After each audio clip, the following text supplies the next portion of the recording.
Hello, I'm Ibrahim Imam, and welcome to this episode of the Neurology Lounge podcast. In this episode, we will continue our exploration of history with an emphasis on neurological history. And today I will be speaking to Susan Mattern, author of the biography of Galen titled The Prince of Medicine. A quick background: Susan teaches ancient Mediterranean history at the University of Georgia. She's also the author of several other books, most recently, The Slow Moon Climbs, The Science, History, and Meaning of Menopause. Sounds interesting. She is a series editor for the Ancient History series, Liverpool Studies in Ancient History, and her current interests are transcultural psychiatry, the origins and history of property, and the history of small-scale egalitarian societies. Quite a broad range of interest. Yeah, how much I'm actually doing is a different story, but I'm interested. Yeah. And you live on a hobby farm near Athens, Georgia, with your husband and too many animals. I Yes. really don't want to go there. You don't want to know. It'll take all day. Welcome to the Neurology Lounge podcast. I'm very glad that you honored my invitation and you're here for the hour or so. The usual thing I ask at first is why authors write the books they write, and why did you decide to write on Galen? Oh, that's a story that starts a long, long time ago. I already had written a previous book on Galen, so I have two books. And the reason originally was that my first book was on something else. It was on Roman imperialism, and I was really bored with reading the same sources, over and over. I was just like, too much Tacitus. It's like, get it away from me. So, but we had somebody in the department that I was in at the time in graduate school who was an expert in ancient medicine and philosophy and had a seminar on Galen. And so I sat in on the seminar. Okay. And it was great. I was like, the material was unbelievable. At the time, not that many people were working on Galen. The corpus is pretty inaccessible. A lot of it had not, a lot more has been translated now, but a lot of it had not been translated into any modern language at the time. So it was just sort of this gold mine of funny stories and weird anecdotes. And for a social historian like me, it was this sort of unexploited resource. So I decided to write my next book on Galen. And it took so long to read the corpus. It took about 10 years just to get through the corpus that I thought, well, I can't just write one book. I have to write at least two books to get to get a repayment on the effort that I put into it. So that's the real story of why I I wrote about Galen. 10 years, he was prolific himself, wasn't it? Oh yes, yes, that was his strategy. And what survives is only a fraction of what he actually wrote. We think about maybe a quarter of what he wrote survives today. And we can kind of be sure he wrote I know with Hippocrates, it's not quite certain whether what he wrote was That's correct. And Galen himself was devoted much of his life to editing and commenting on Hippocrates and the Hippocratic corpus, and had his own opinions about what was genuine to Hippocrates and what was not. Galen really revered Hippocrates as the founder of medicine and sort of made almost a cult out of Hippocrates. And really, Hippocrates was never wrong. He may be misunderstood, but Galen would always defend that Hippocrates, the original, physician, was never wrong. That said, he had a lot of opinions on which treatises he thought were really written by Hippocrates and which were not. Galen's in Galen's case, it's easier. We mostly have agreement on what treatises he wrote himself and what treatises are forgeries.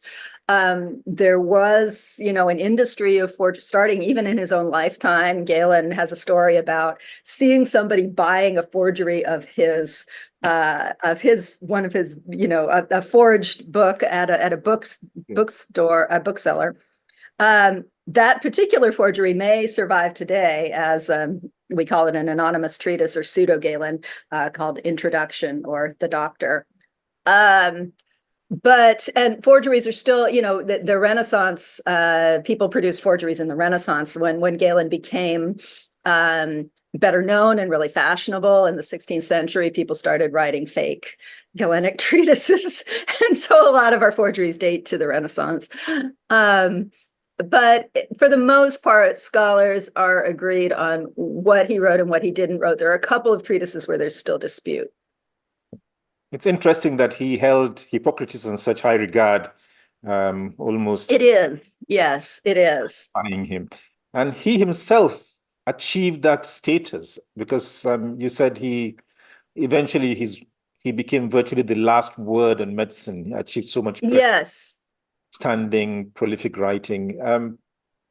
How did he become top dog? How did he end up being so How did that happen? This is something I don't think it's really well understood how that happened. But it is true that after Galen, we don't hear about any students that he had. We don't hear about other doctors after him who are producing the same kind of thing and making the same kinds of discoveries. What we do have is in late antiquity, a few centuries later, we get encyclopedic medical writers who are mostly collecting previous authors, including a lot of lost authors who have perished. Part of Galen's dominance was that his corpus survived and others did not. But why that happened is, I think that maybe the easiest thing to point to is that he really it was a strategy on his part. That was an outcome that he very much wanted and tried to achieve and planned. That he wanted to dominate. He wanted to dominate medical culture at the time, and he did it. His strategy for doing that was to publish everything, to write as much as possible, get it all out there. And that wasn't everybody's strategy. So, for example, a lot of Galen's teachers did not write anything. They kept their knowledge secret and transmitted it only to students. And that was not Galen's plan. He had this different approach where the opposite approach is just write as much as possible. And that's partly how his legacy continues today. But also he had to be pretty socially successful at the time to make sure that his works were copied and preserved. At the time, we don't have a lot of other sources for a lot of what he describes. So we can get a kind of a skewed picture of his prominence in his own time. One thing that is clear is that he had a lot of competition and that his vision of medicine was probably not the dominant one in his circles at the time. Probably the dominant sect in elite Roman society was the Methodist sect that Galen dedicated his life to destroying. And he succeeded because now we only have little fragments of Methodist works, and we mostly have Galen and mostly have Galen's polemics against the Methodist sect.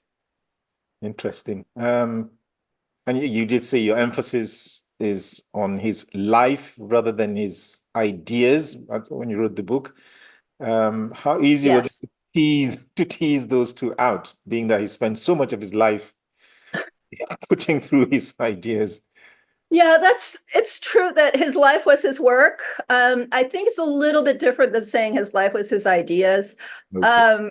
He inherited a lot of his ideas. So most of Galen's vision of medicine and physiology and how the body works, and also, anatomy and all of this, he inherited most of that. He didn't revolutionize medicine or propose he did make a lot of anatomical discoveries, but there he knows, and he's very clear that he's building on a long tradition of predecessors.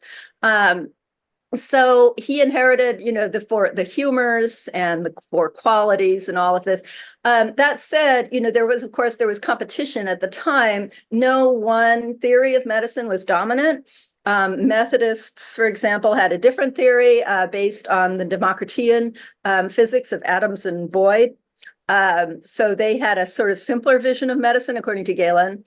And so there was competition, and Galen accepted sort of what the sort of oldest, most mainstream theory that involved, humors and hot, dry, hot, cold, wet, dry, and theories of fevers and days and so on that he got that really traced back to the Hippocratic corpus, but had been developed quite a bit at that time.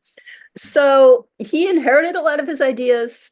And I was, I'm a historian and I have a little bit of, I didn't really want to get too involved in the ideas because a lot of them are just wrong. We don't really believe in the four humors anymore. And that's not really what interested me most. And also it's really hard to sort of figure out how Galen thought the body worked and the roles of the different organs and everything is really difficult. You write whole books on that and you would have no time to talk about, his life and his work. And that was what I was more interested in. I was more interested in the stories that he tells about his life, about his patients, and what that showed us about what it was like to live and practice medicine in his time. Interesting. Well, as a neurologist, I would drill down a bit into his explorations of the nervous system. Sure. Yeah. Yeah. He did have a lot of influence on the nervous system. He did a lot of neuroanatomy. He did. Yes. He said he was especially proud of his prowess in healing patients with nerve damage Yes. because of his knowledge of the anatomy of the nervous system. Yes. Was this unusual for him was he kind of unique at the time, this interest in the nervous system, which is a bit more difficult to drill down into?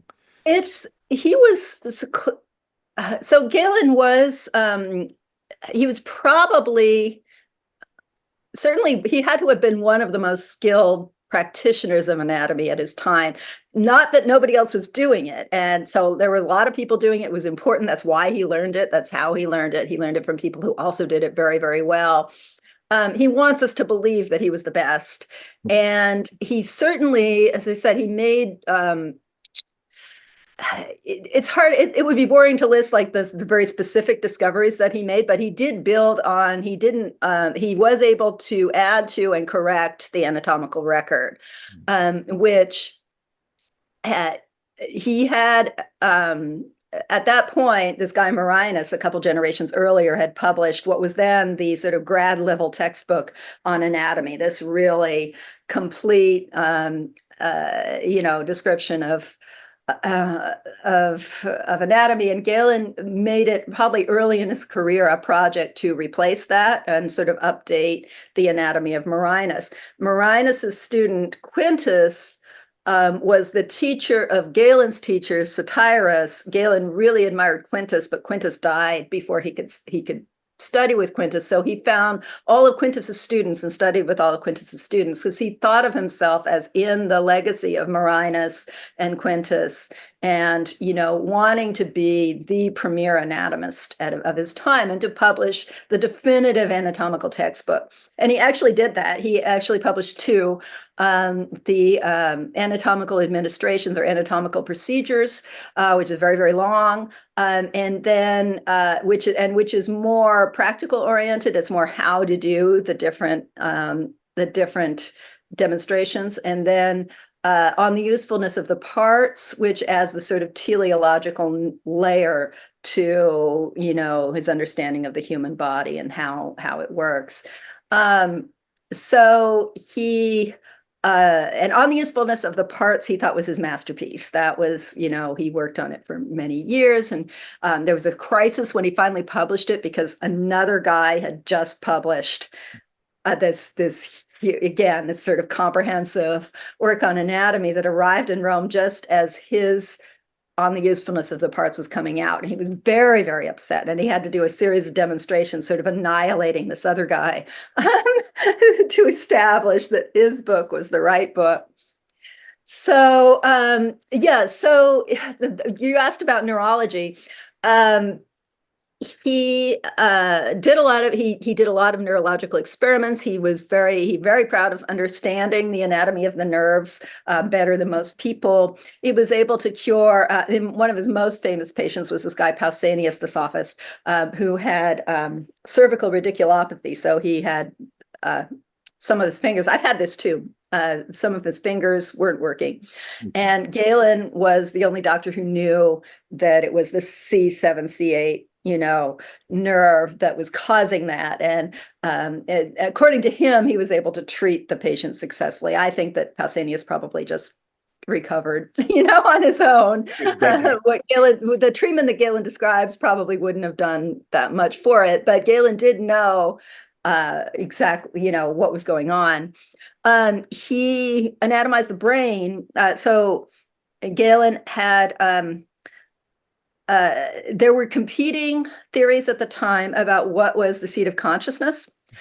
So Stoics, for example, located the seat of consciousness in the heart.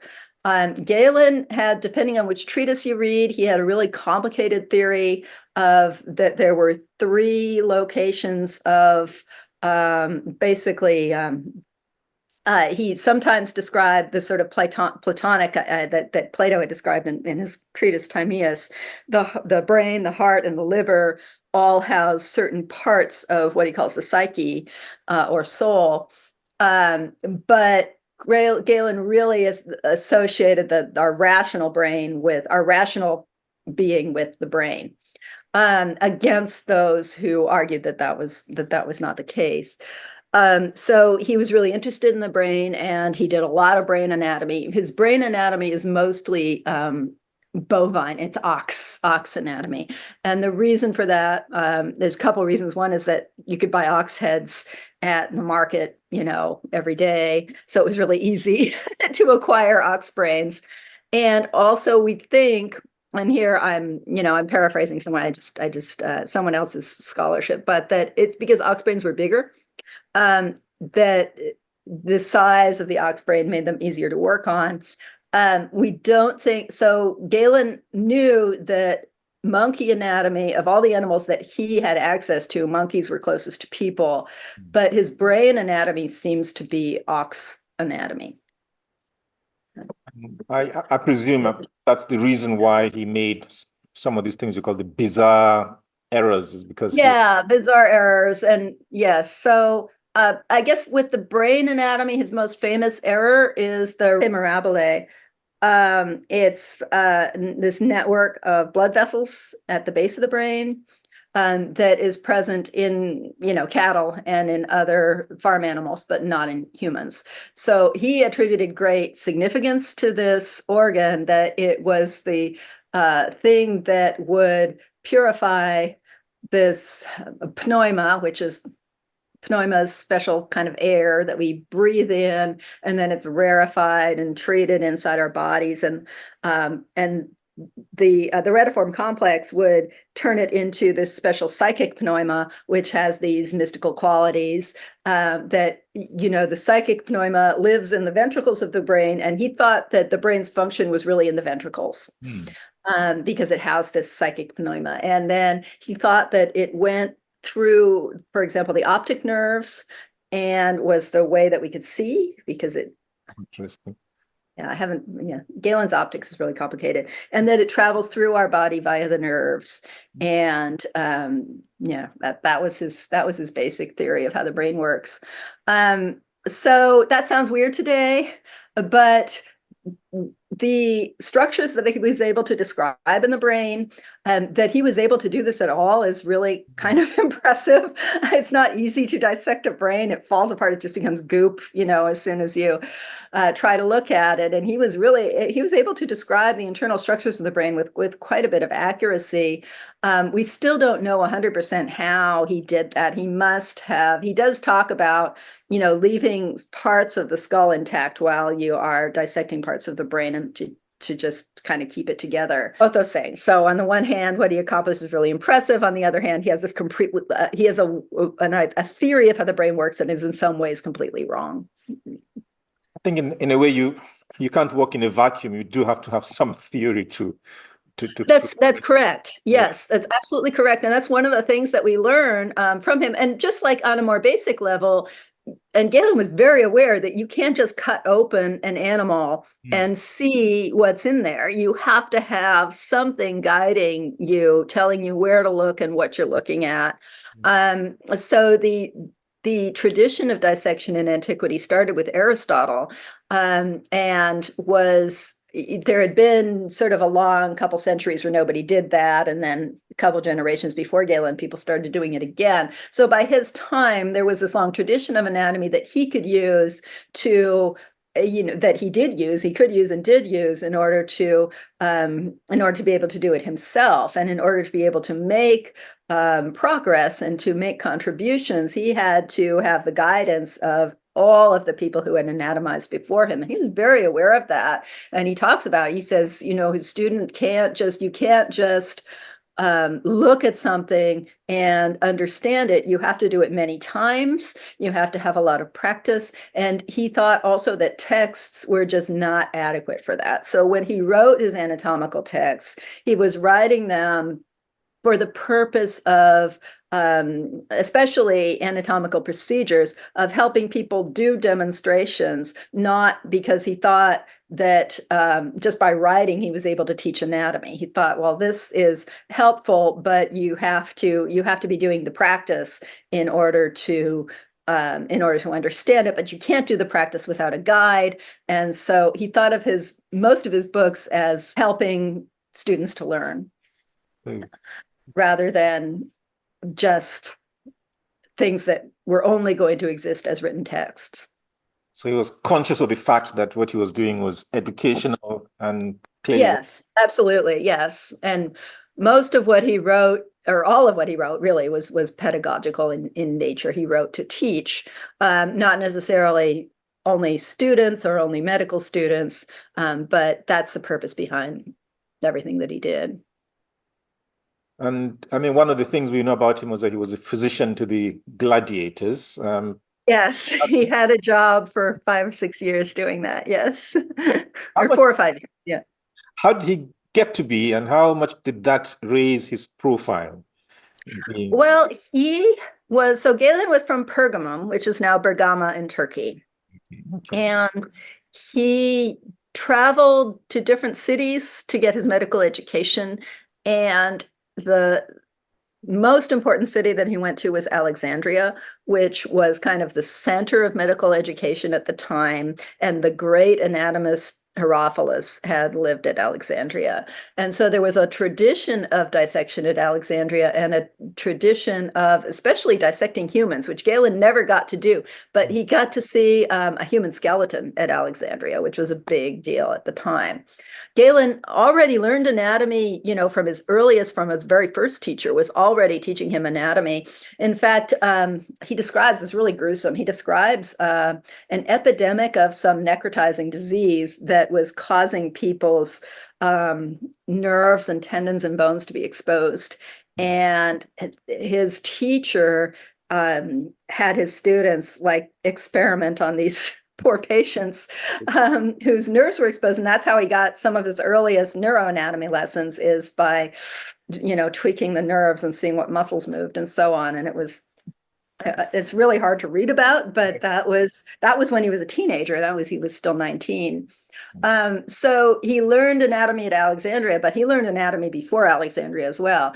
When he was sort of finished with his medical education, he went back home to Pergamum, and he got himself the job. It was a public, paid job as physician to the gladiators. So the gladiators would fight in contests or there was a festival. They were owned probably by whoever was the chief priest at the time. This was a post that rotated among the elite families and the elite individuals in the city. They were the ones who could afford it. And so each priest probably owned the troop of gladiators for the time that he was a priest. And so they needed a doctor for the gladiators, and this position of doctor of the gladiators was probably very prestigious. There's only one, and you had to compete for it. And Galen competed for the position and won. Again, it's not easy to read about the experiment that he performed or the demonstration that he performed in order to win that job.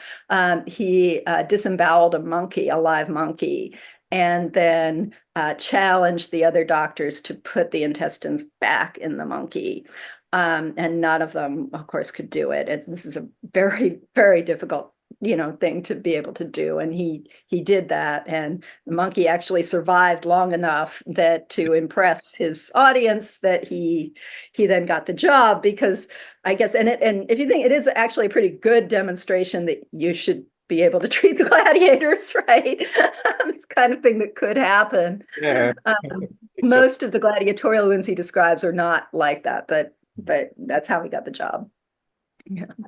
And then he got close to the royal family as well. Like, was that? Yes. So after a while, he was reappointed to that job by several priests in a row. And then for whatever reason, one priest appointed someone else. He doesn't say why. And at that point, he decided to go to Rome. Okay. Because he knew that's where if he wanted to be really famous, he had to go to Rome.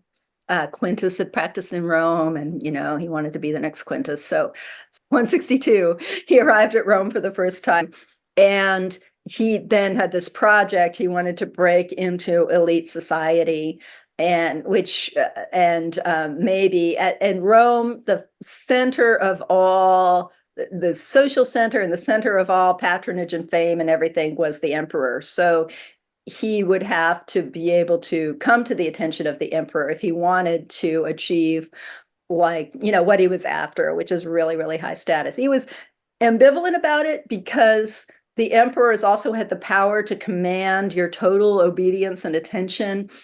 And this happened to him. So partly wants the emperor to know about him, and certainly he wants the people who are close to the emperor to know about him, because they are the origins of everything he wants, which is fame and dominance and all that.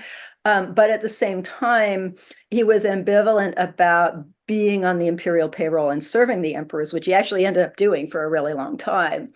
But he did not, for example, want to go to Marcus Aurelius's war in Germany. He was not interested in doing that, and got out of it. He made up an excuse. Managed to get okay. Yes, and got out of it, and he was stuck in Italy for several years, treating the emperor's son. And Marcus said, "Okay, you can stay home, but you got to be, you'll be in charge of my son Commodus."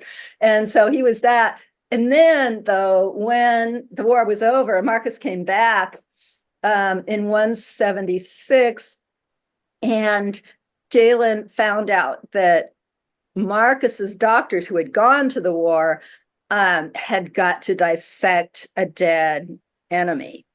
And he was just infuriated that he had missed this chance. He just couldn't believe. I think that he probably regretted not going at that point.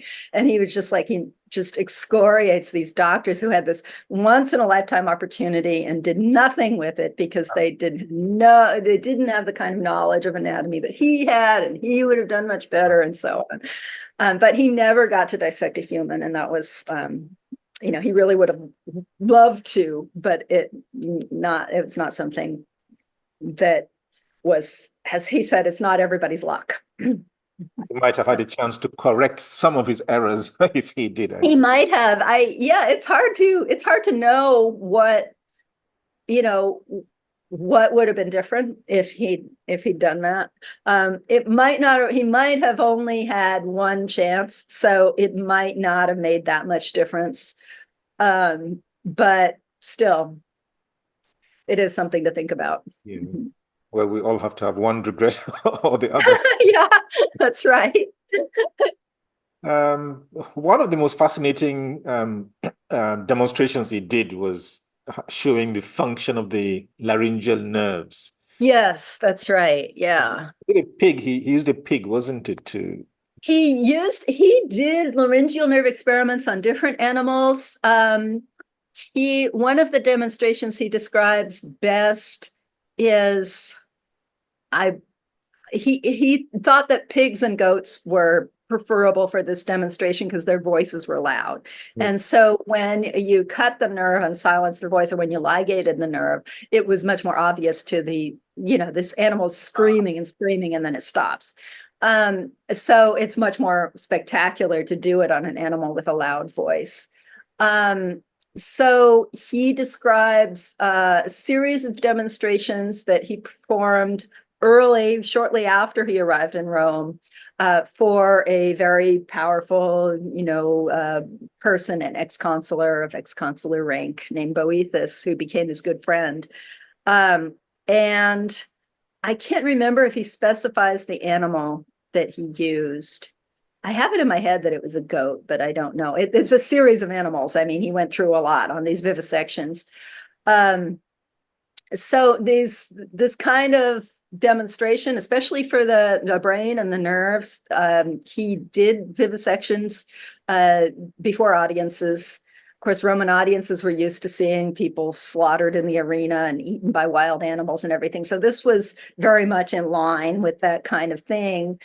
Um, and yeah, his neurological demonstrations were some of the most spectacular, and especially the voice. So the recurrent laryngeal nerve, I believe it is the case that he discovered that himself, that previous anatomists had not found it.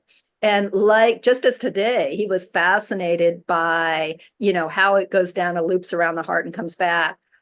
So he says that some of the dead animals that he dissected to look at the laryngeal nerve, he dissected animals with long necks because he wanted to see, geese, and I think does he mention swan? I can't remember. To see if that happened, and he, just as today, he was impressed that they still had it was hard for him. He didn't have an explanation of why the nerve had to Doesn't do make sense, that. but it does. Yeah. Okay. So So yeah. he cut this, and he used that to show that the brain actually controls all these functions, isn't it?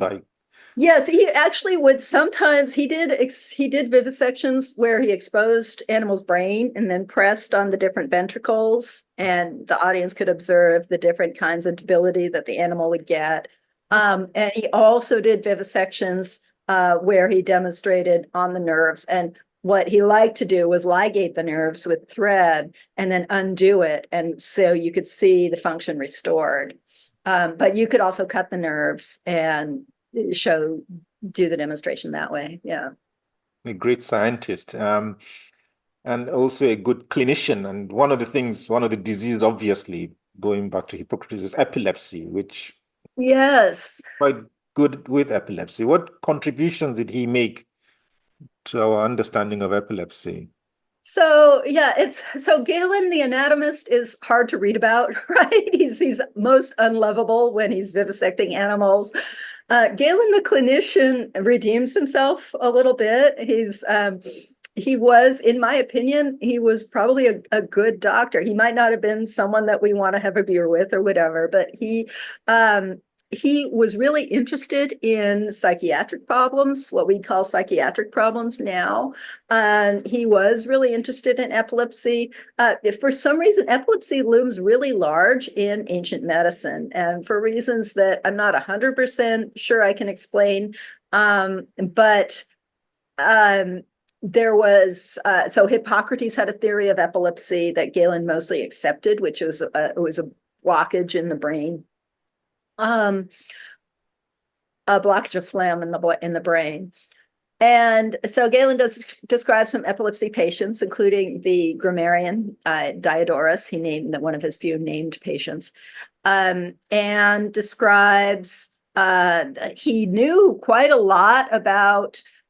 So he had obviously, really questioned Diodorus really carefully to find out what were the triggers of his seizures and so forth. And he was able to, so he tells us that Diodorus would tend to get seizures when he was overworked, when he was hungry, when he was what we would call stressed. Galen was really interested in these emotions, the emotions of worry, of anxiety, what I would call anxiety. Antiquity didn't have a really good word for anxiety, but Galen is very interested in exactly that sort of state when we have this kind of low grade fear of, what might be coming up.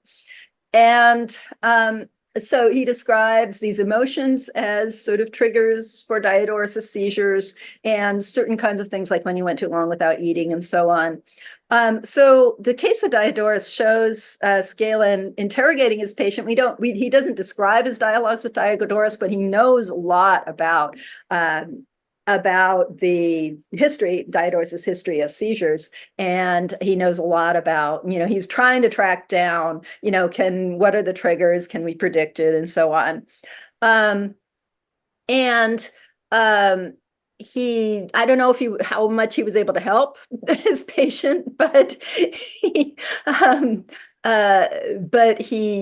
certainly described what he describes is, and he doesn't tell us enough about Diodorus' seizures in order for us to be able to distinguish, and it's hard to distinguish today, what we call epileptic seizures from other kinds of seizures.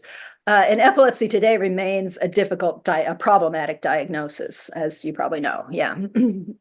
Yeah, I can imagine him struggling to tell whether this seizure is hysterical or epileptic. Yeah, so he wouldn't necessarily have made that distinction that we make between the true epileptic seizure and the non-epileptic seizure.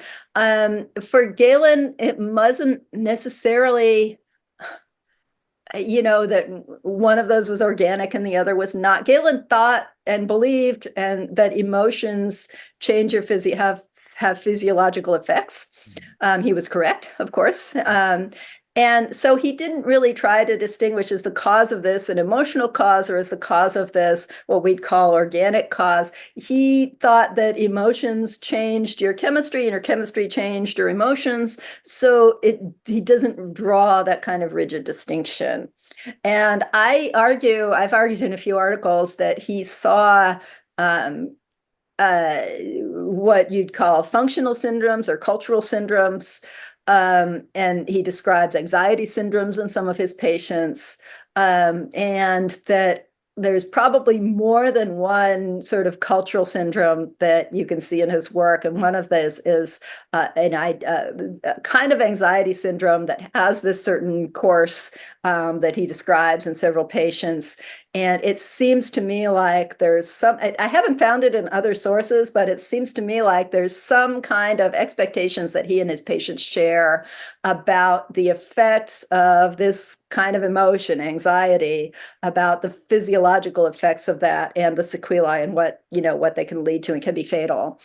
I also have argued that what people in antiquity called uterine suffocation or hysterical suffocation, because hystera is the Greek word for uterus, that was probably a widespread cultural syndrome that was, I don't know if you want me to explain what a cultural syndrome is, people probably can pick Yes, it up. It's sort of this like maybe the only opportunity I have to learn about.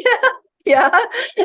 It's sort of, there's a lot of really interesting work in transcultural psychiatry on cultural syndromes, but it's this, that, in our world, we have ideas about what kinds of diseases are out there.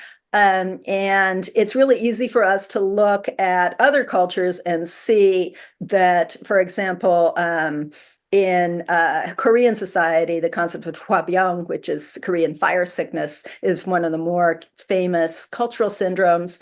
It has, and the reason I know about it is I compare it to ancient uterine suffocation. It's one of these, and they often are characterized by periodic seizures or periodic attacks. They're sort of episodic attacks.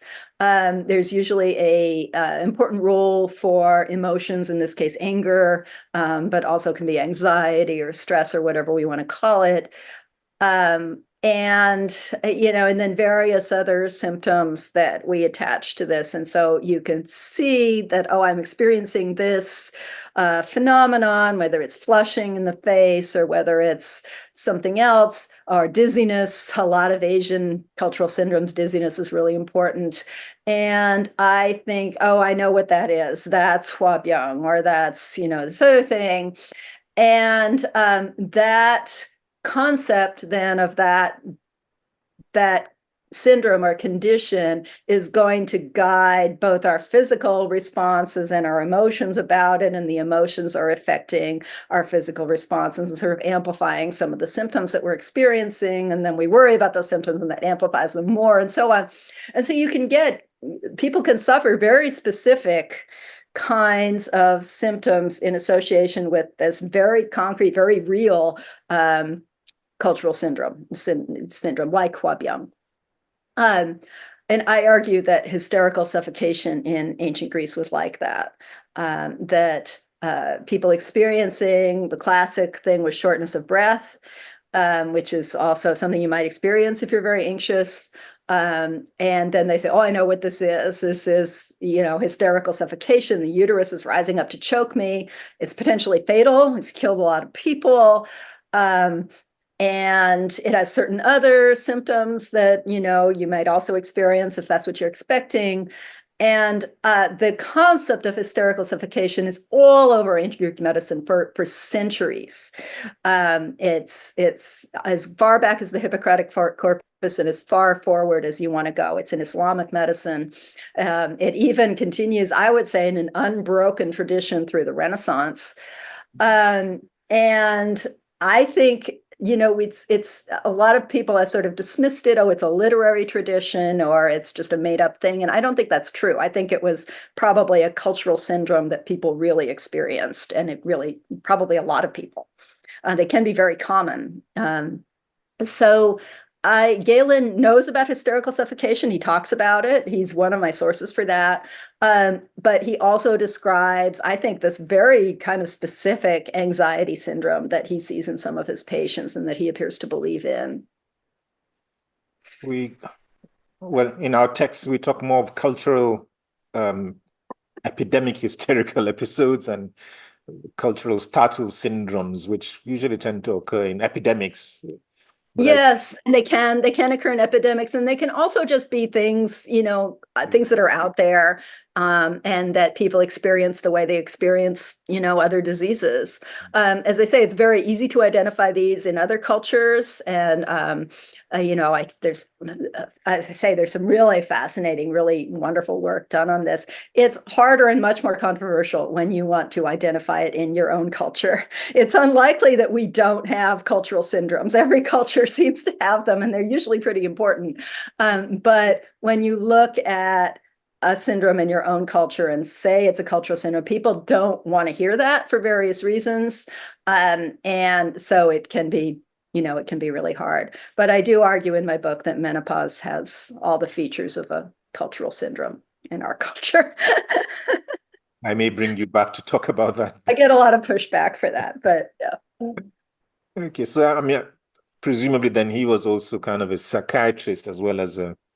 He was really interested in emotions and in the he took emotions very, very seriously, and talked to he was really interested in what his patients were experiencing. And like I said, he believed in that emotions affect your physiology and vice versa. And so often when he's listing causes of a disease, he'll list different emotions. The emotions that he was most interested in were really anxiety, right?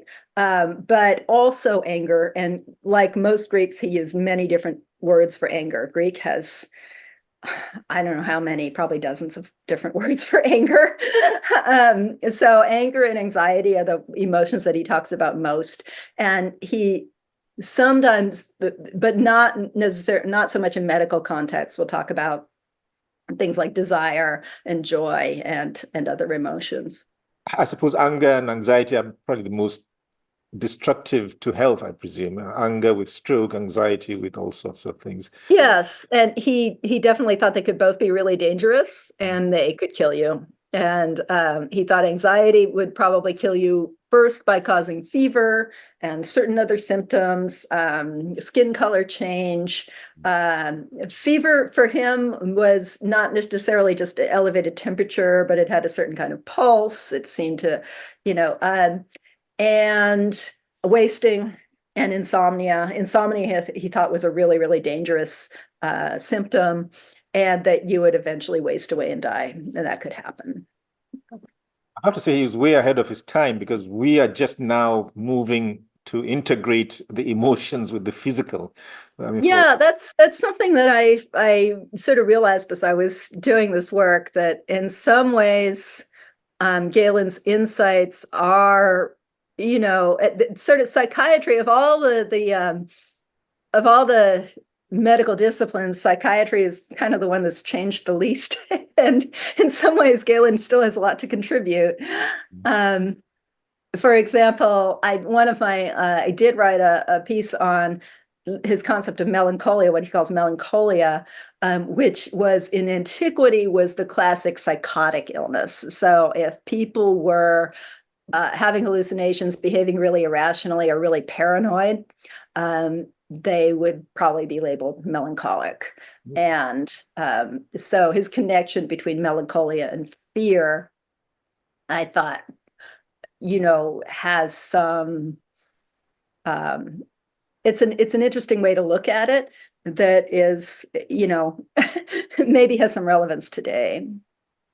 no, it's interesting how much insight the previous masters, the older masters had. Yeah, it's a really interesting. Several books have been written about the tradition of melancholia, but I don't think that most modern scholars sort of appreciate that. What people are really describing as psychosis. That they are. That's what stands out. That's the classic symptom of melancholia for them. So we kind of come back full circle as to his greatness and how long he was top dog for He until was for a long time. Yes, yes. until Andreas Vesalius, who kind of set out. He didn't set out to bring down Galen, did he? He set out just to. So I'm not a Vesalius expert, although I'd like to be, because he's a really fascinating historical character. But my take on Vesalius, just based on, what I do know, so Vesalius was 16th century anatomist, who became, successful at a very, very young age, and taught anatomy in Italy, and did, and was in that generation that where human anatomy was being, it had been around, but they really did a lot more of it.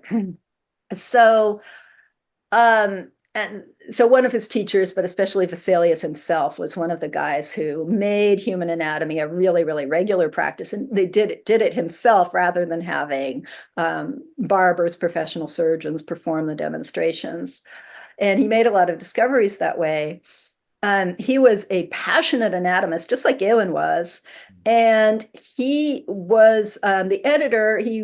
Among the work that he did was he was producing new editions of Galen's anatomical text, which is the Aldine edition had just been published. So there was an edition out there of Galen's anatomical works that Vesalius used. He studied those to help him do his own experiments. And then he was working really closely with those texts to produce a new edition.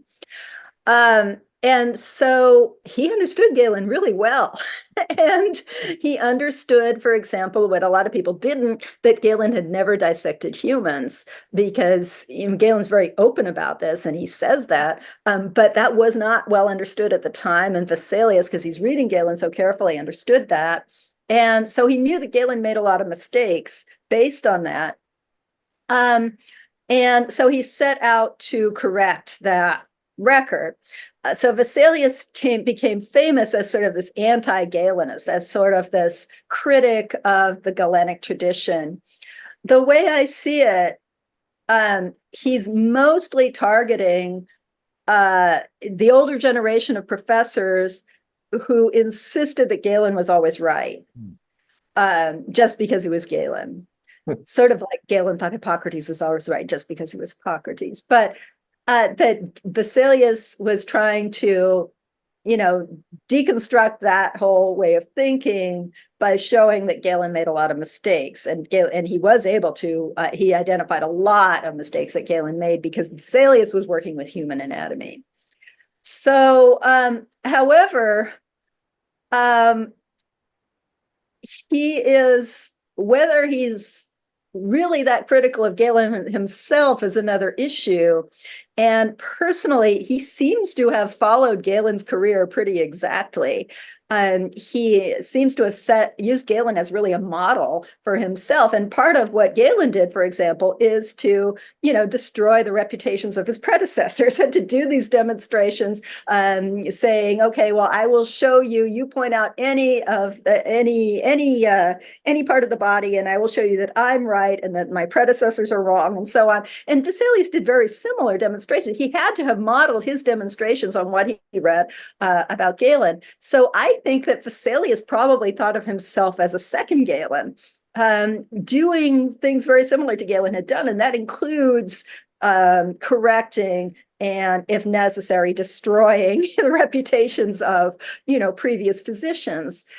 Certainly, they seem to be very similar both in personality and in the careers that they eventually, in their careers. So I think that's probably what Vesalius thought he was doing. But like I said, I don't. Other people know better than I do. I know he came against a lot of resistance to accepting his changes, Vesalius. Yes, that's right. So he had to be just like Galen, he had to be pretty harsh. But Galen's polemic, a lot of what Galen wrote is polemical. It is just attacking rivals, mostly dead, but some of them still living. And partly because, like I said, the Methodist sect that he hated was probably dominant at the time. And so he really targeted, he really went after them. And Vesalius, I think, did the same thing. He had to be really harsh to dislodge this tradition that he thought needed correction. On balance, would you say he has done more good than with his work than that kind of overrides the errors, which I would say, yeah, certainly in terms of like truth, like the quest for truth or whatever. Galen's anatomy was the foundation that Vesalius used to correct the record. And as I said, and Galen knew, anatomy is this cumulative science. So Galen's was this passionate anatomist. He made a lot of new discoveries. He published really detailed procedures for how to do the different demonstrations. And without that, we would not have had the Renaissance tradition of anatomy. So certainly in that case, yes, he made mistakes, but it's much more important that that tradition was there, that those works were there. So yes, whether he was a good person and whether, as I say, I'm a vegan and an animal lover, and I don't know about the vivisections are hard. They're hard to read about. They're hard to talk about. Whether those vivisections were worth it, I don't know. That's a harder thing for me to. Yeah. Well, he's a creature of his time, isn't it? He lived in his time. He did, absolutely. And that's really important to remember. His personality really grates on modern readers. And a lot of people think, oh, I'm whitewashing Galen in my biography and so on. But he was really in the context that he lived in, that was how you had to be. And he was, he's a reflection of that. I mean, what's striking for me is that there was nobody else who came second for so many That's right. That's, again, we don't really understand that. Why don't we hear? We know that Galen had students. He talks about, his entourage of followers, but he addresses a lot of his works to students, to people who were studying with him, but we don't have anything by any of them. Why is that? We don't have a really good answer to why that is.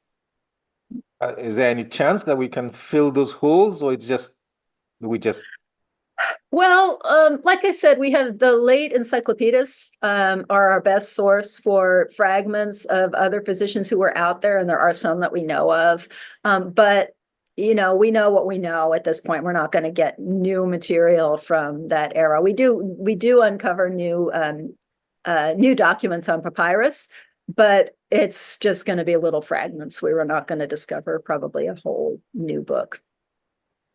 Well, What happens once in a while, but you'd find 2008 was the last time a couple of manuscripts of Galenic manuscripts were discovered in a monastery in Greece.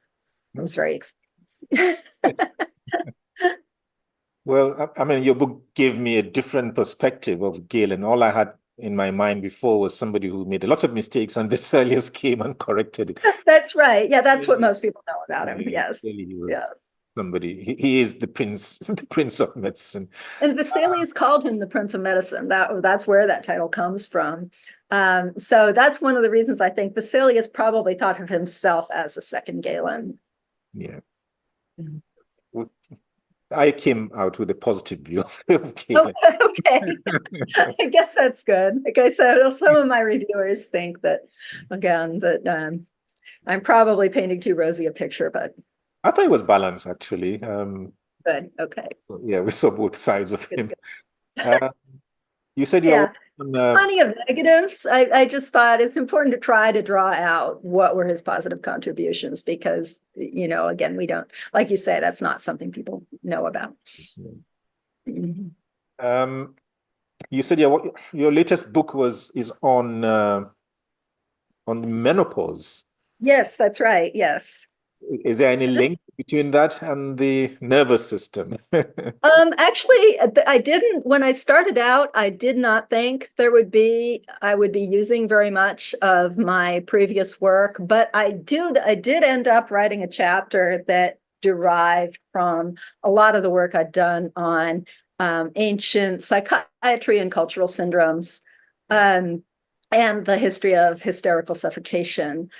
Because I couldn't ignore when I got to this that there's a lot of overlap between how we describe and experience menopause, which, in our modern culture, when we say menopause, we don't necessarily just mean the biological transition. We mean all of these symptoms that come along with it.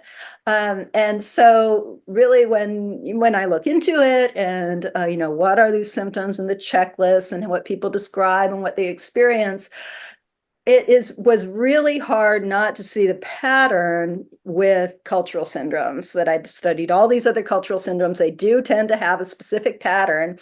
They're different, there's this sort of general pattern that becomes specific for each culture. And it was really hard not to see menopause as in that group. And so even though I started out, I was like, I don't want to go there. I don't want, but I had to write, I wrote one chapter on just making the case that menopause has a lot of the characteristics of a cultural syndrome. That doesn't mean that your symptoms aren't real. That is the opposite. It means they are very real, as cultural syndromes are very real and very important and affect a lot of people and can cause a lot of suffering and make you very miserable. But how we understand the origins of that is different.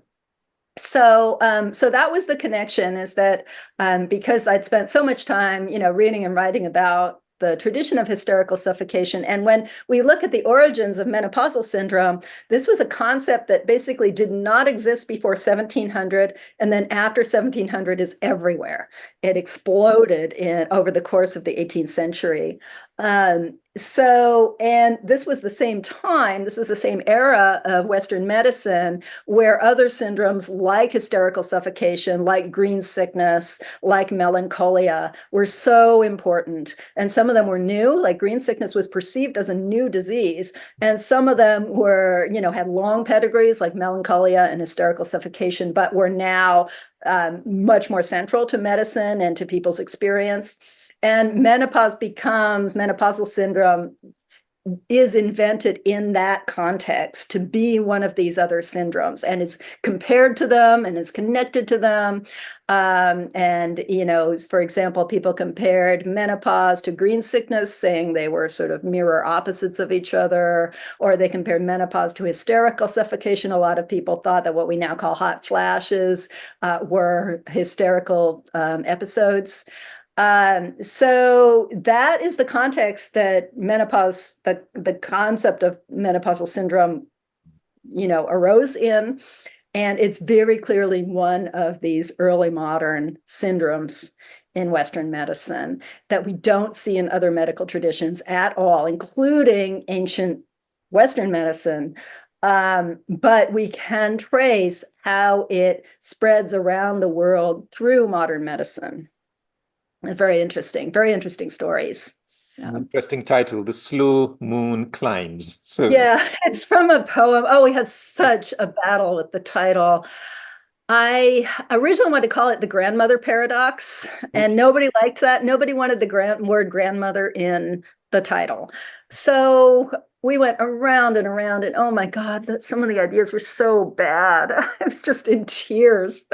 And so I was like, well, they can't, they don't want grandmother. So I was like, I thought, well, what is there a modern book or poem or work of art that's about midlife? And there really aren't. It's not the most romantic subject, right? But there's one. Tennyson's Ulysses is a poem about midlife. It's about, Ulysses is home, he gets bored, he's going to go off again. And so I like that poem. So I took a phrase from that poem, and I used it as my title. So I think it goes, the long day wanes, the slow moon climbs, the deep rings out with many voices. Come, my friends, 'tis not too late to seek a newer world. well, it's very apt. Yeah, because my message about menopause is very positive. Is that menopause is good. We have it for important reasons. It's been critical to the success of our species. It's part of what makes us human.